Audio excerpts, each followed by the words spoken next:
गुरु प्यारी साध संगत जी, आज हम आपके लिए वह साखी लाए हैं जो हमारे दिलों को शक्ति से भर देती है, जो हमें झकझोर कर याद दिलाती है कि असली शक्ति बाहर नहीं, हमारे भीतर है।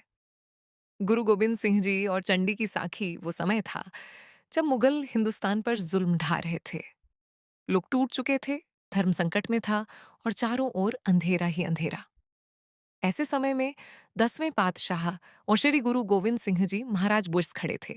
जुल्म के सामने सिर झुकाने वाले नहीं, बल्कि तलवार उठाने वाले।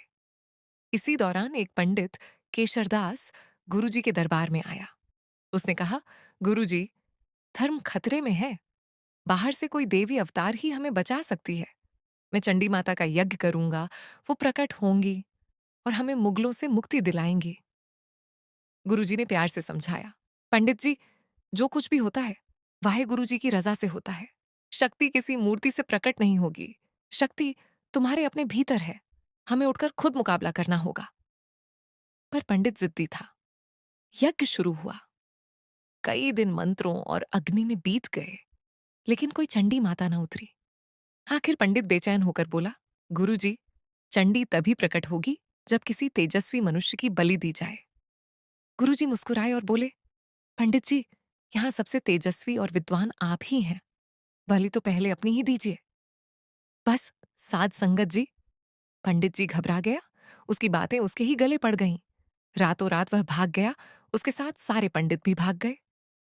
अगले दिन गुरु साहिब पहुंचे। संगत भी वहां थी। गुरुजी ने शांति से सारी सामग्री अग्नि में डाल दी। तभी आसमान गड़गड़ाने लगा। बिजली कड़की। गुरुजी ने अपनी तलवार म्यान से निकाली और भूमि में गाड़ दी। सारी बिजली उस तलवार में समा गई। संगत कांप उठी। सबने मिलकर कहा, चंडी माता प्रकट हो गई।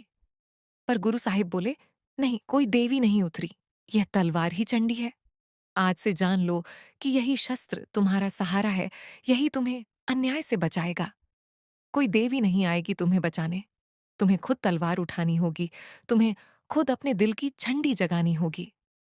साथ संगत जी, यह संदेश किसी ग्रंथ की लकीर नहीं, बल्कि आज भी हमारी सांसों में गूंजने वाली हकीकत है।